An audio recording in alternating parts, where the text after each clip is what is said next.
வணக்கம். நம்ம சேனலில் ரொம்ப நாளாகவே ஒரு ஆக்டிவிட்டி கேமை நடத்தணும் அப்படிங்கிறது என்னோடய ஆசை. அண்ட் அது வந்து நம்மளோட சேனலோட சம்மந்தப்பட்ட ஒரு விஷயமா இருக்கணும் அப்படின்னு நினச்சேன்.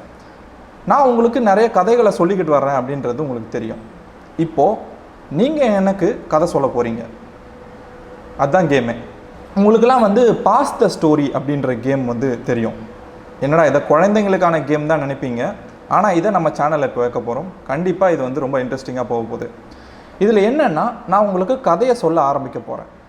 நல்லா கவனிச்சுக்கோங்க. கதை சொல்ல போல் கதையை சொல்ல ஆரம்பிக்க போகிறேன். நான் கதையை ஆரம்பிச்சுட்டு போயிடுவேன். ஆனால் அந்த கதையில் அடுத்து நடக்க போகிறது என்னன்னு நீங்கள் தான் சொல்ல போகிறீங்க. நீங்கள் ஒவ்வொருத்தரும் அந்த கதையில் அடுத்து என்ன நடந்தால் நல்லா இருக்கும்னு சொல்லிவிட்டு இந்த வீடியோக்கு கீழே கமெண்ட் பண்ண போகிறீங்க. அண்ட் அதில் எது ரொம்ப பெஸ்ட்டான கமெண்ட்ஸ்ன்னு நான் பார்க்குறேனோ அதை எல்லாத்தையும் வச்சு அடுத்த வீடியோவில் ஸ்டோரியை நம்ம ஃபார்ம் பண்ணுவோம். அண்ட் அடுத்த வீடியோவோட அந்த ஸ்டோரி முடிஞ்சிட போகிறதில்ல. அடுத்து அந்த கதையில் என்ன நடக்க போகுதுன்றதை அடுத்து அந்த வீடியோக்கு கீழேயும் நீங்கள் கமெண்ட்ஸ் பண்ணணும்.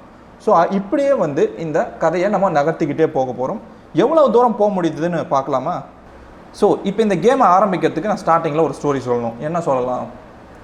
ஏதாச்சும் சாதாரணமாக சொன்னால் பரவாயில்ல, நீங்கள் ரொம்ப அசாதாரணமாக முடிச்சிடுவீங்க. அதனால் உங்களுக்கு அசாதாரணமாகவே ஆரம்பிக்கிறேன்.